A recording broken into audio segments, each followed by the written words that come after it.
طلوع اسلام۔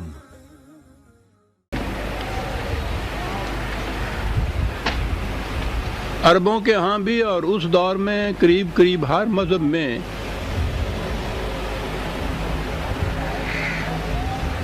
قسمتوں کا حال بتانے والے، پیشین گوئیاں کرنے والے، ان کا بڑا اونچا مقام ہوتا تھا۔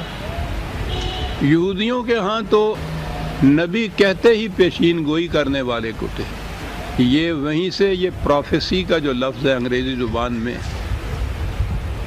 اس کے معنی پیشین گوئی ہے، یہ پروفٹ سے ہے، تو وہ پروفٹ کہتے تھے، اور نبی کے معنی یہ لیتے تھے وہ پیشین گوئیاں کرنے والا۔ یہ عجیب بات ہے کہ یہودیوں کی یہ اصطلاح جس نے نبوت کے سارے مفہوم، منصب، مقام کو مسخ کر کے رکھ دیا، اسے صرف پیشین گوئیاں کرنے والا بنا کے رکھ دیا، اس اصطلاح کو ہم بھی اپنے ہاں انگریزی میں پروفٹ ہی ترجمہ کرتے ہیں نبی کا۔ یعنی کبھی کھڑے ہو کے سوچتے نہیں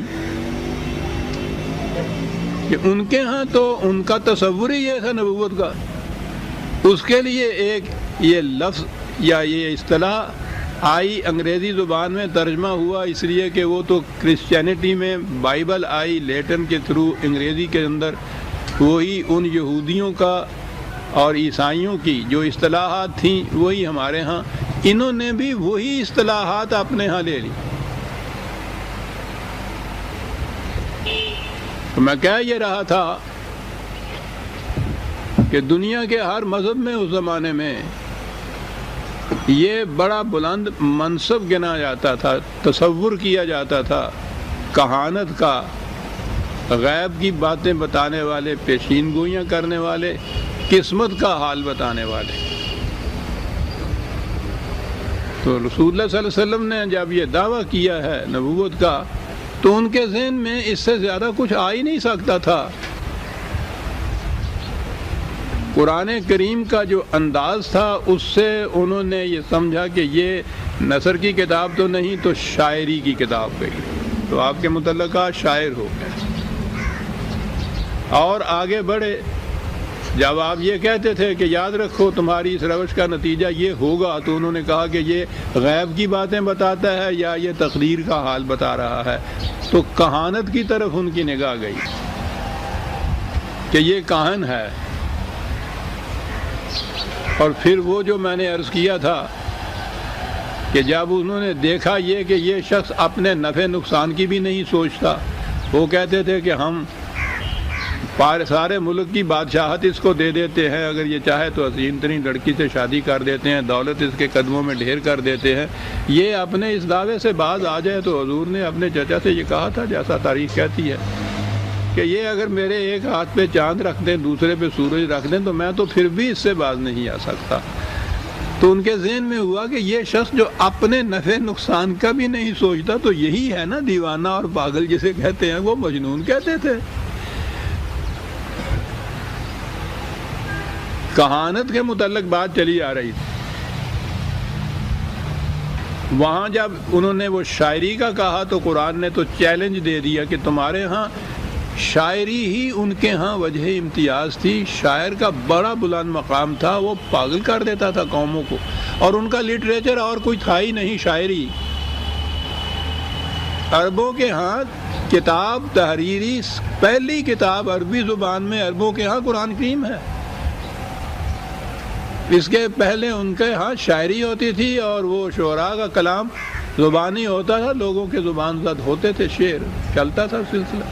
شاعر کہا تو قرآن نے چیلنج دے دیا کہ بہت اچھا، تمہارے ہاں اتنے اتنے بڑے شاعر ہیں، یہ سب اکٹھے ہو جاؤ اور اپنے ساتھ جن کو اور ملانا چاہو انہیں بھی ملا لو، اور اس قرآن جیسا پوری کتاب، پورا ضابطہ نہیں، 10 صورتیں لے آؤ، ایک ہی حدیث اس قسم کی لے آؤ، لاؤ، یہ تو تمہارا میدان ہے۔ مانتے کیوں نہیں اس چیلنج کو، قبول کیوں نہیں کرتے؟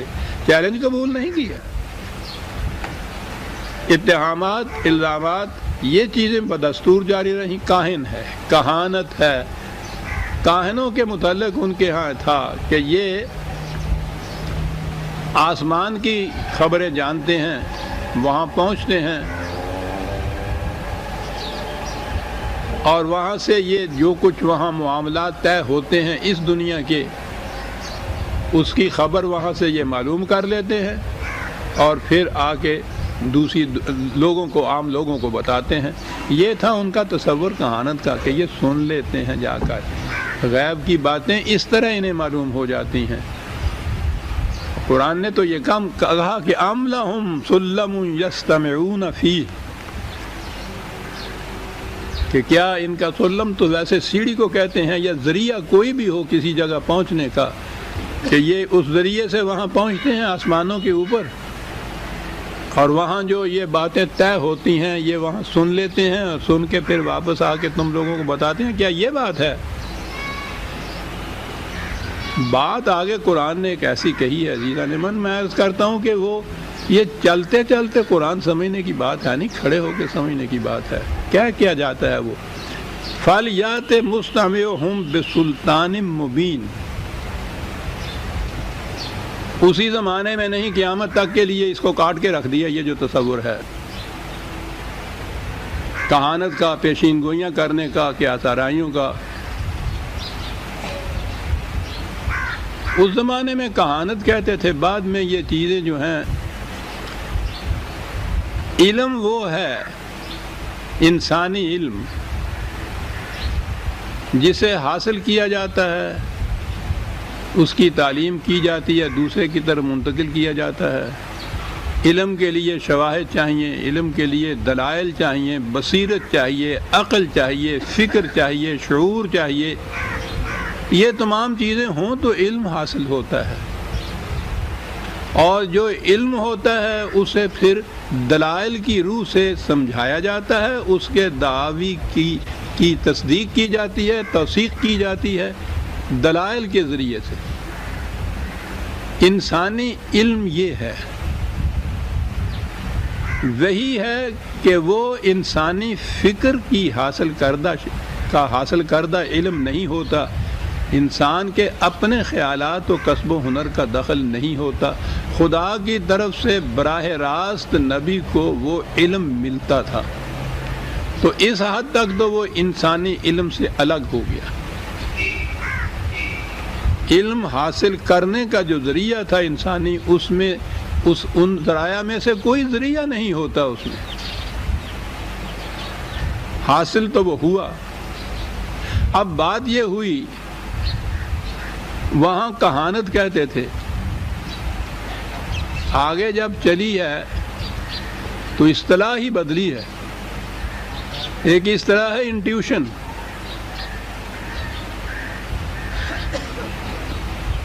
کہا یہ جاتا ہے کہ انسانی فکر کی پیداوار یہ بات نہیں ہوتی، سوچ کا نتیجہ نہیں ہوتی، علم اور بصیرت کا نتیجہ نہیں، یوں ہی یہ خیال آ جاتا ہے۔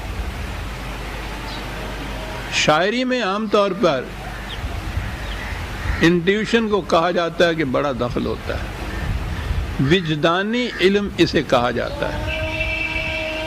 وہ میں نے کہا تھا کہ یہ شاعروں کا دعویٰ یہ ہوتا ہے، یہ آتے ہیں غیب سے، یہ مضامین خیال میں غالب سریر خامہ نوائے سروش ہے۔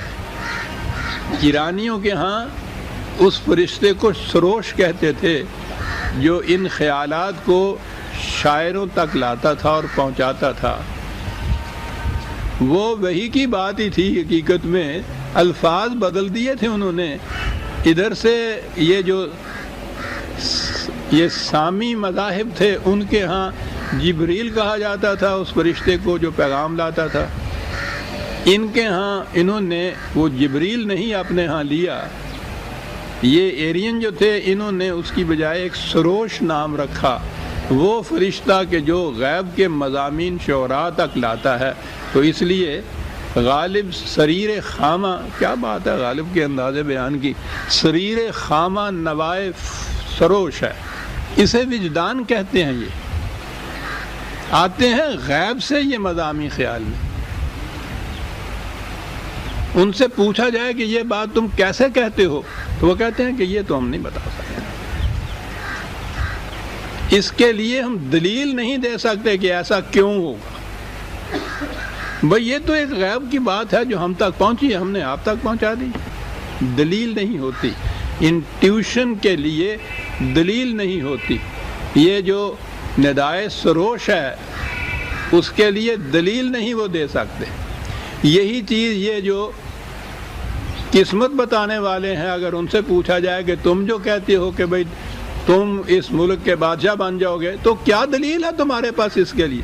وہ کہتے ہیں کہ اس کے لیے دلیل نہیں ہوتی، یہ چیزیں دلیل سے نہیں ثابت کی جا سکتی، یہ تو غیب کی بات ہے، ہم تک پہنچی، ہم نے تم تک پہنچائی، دلیل نہیں ہوتی۔ یہ یاد رکھیے اس چیز کو، انٹیوشن کے لیے، وجدان کے لیے، ندائے سروش کے لیے، اس کے لیے دلیل نہیں دی جا سکتی۔ یہ بھی جو آپ کے ہاں گگڑ باب یہ کہتے ہیں نا، یہ جو بیٹھے ہوتے ہیں فٹ پاتھوں پہ قسمت باچنے والے، یہ جو ہاتھوں کو دیکھ کے بتانے والے، وہ غیب کی بات بتاتے ہیں کہ تمہاری شادی 10 سال کے بعد ہوگی۔ بھئی کیسے کہتے ہو تم کو؟ یہ علم انسانی کی روح سے کہا جائے گا تو وہ بتائے گا کہ میں نے یوں اندازہ لگایا ہے، وہ بتائے گا اس کے لیے۔ لیکن یہ جو قسمت کا حال بتانے والا، یہ پیشین گوئی کرنے والا ہے، وہ یہ نہیں بتا سکے گا کہ میں نے یہ کیسے کہا ہے، یہ کیسے ہوگا، یہ میں بھی نہیں جانتا، مجھے پتا ہے کہ یہ ہوگا ایسے، میں کہہ نہیں سکتا یہ کیسے ہوگا، یعنی دلیل نہیں ہوتی اس میں۔ میں یہ اس لیے زور دے رہا ہوں کہ بڑی شاید نئی سی بات آپ کے ذہن میں آئے کہ قرآن کریم نے کتنی بڑی عظیم بات کہی ہے، یہاں کتنا فرق کر کے بتا دیا ہے وحی کی روح سے ایک دعویٰ کرنے میں، اور یہ جو قسمت باچنے والے اور غیب کی پیشین گوئیاں کرنے والے ہیں ان کے ہاں سے یہ چیز کہنے میں ایک بنیادی فرق یہاں پیدا کر دیا قرآن کریم نے، اور وحی کو ان سے الگ کر کے رکھ دیا۔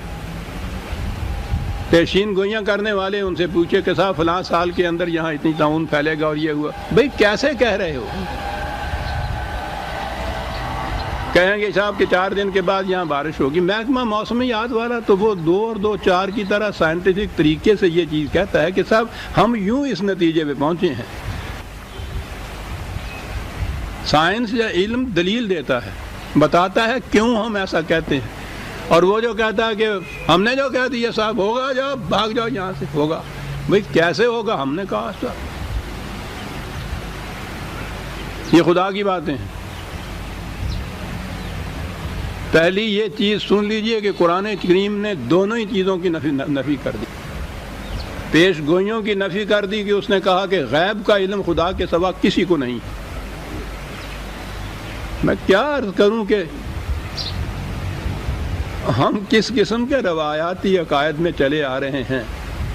پیش گوئیوں کی بنا پر ہمارے ہاں اولیاء بنتے ہیں، صوفیاء کرام ہوتے ہیں، حتیٰ کہ وہ مرزا صاحب نبوت کا ہی دعویٰ کرتے ہیں۔ صاحب دلیل کیا ہے صاحب اس کے لیے؟ ثبوت کیا ہے اس کے لیے؟ دلیل تو ہوتی نہیں، ثبوت کیا ہے جی؟ پیشین گوئیاں کرتے ہیں ہم جناب، یعنی الرغم قرآن کے، قرآن کہتا ہے کہ خدا کے سوا کسی کو غیب کا علم نہیں، رسول کہتا ہے مجھے بھی غیب کا علم نہیں ہے،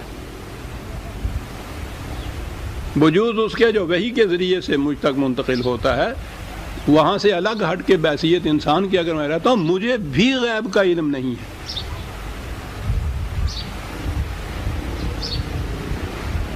اندازہ لگائیے آپ، اب قرآن کی اس تحدی کے بعد کسی کا یہ کہنا کہ میں پیش گوئی کرتا ہوں، مجھے غیب کا علم ہے، کہاں پہنچاتا ہے اس کو؟ اور وہ اس کو ہم نبی نہیں مانتے، چلیے ان کو تو چھوڑ دیجئے، مقربین بارگاہ الہیہ، اولیاء اعظام، صوفیاء کرام، بڑے بڑے ولی،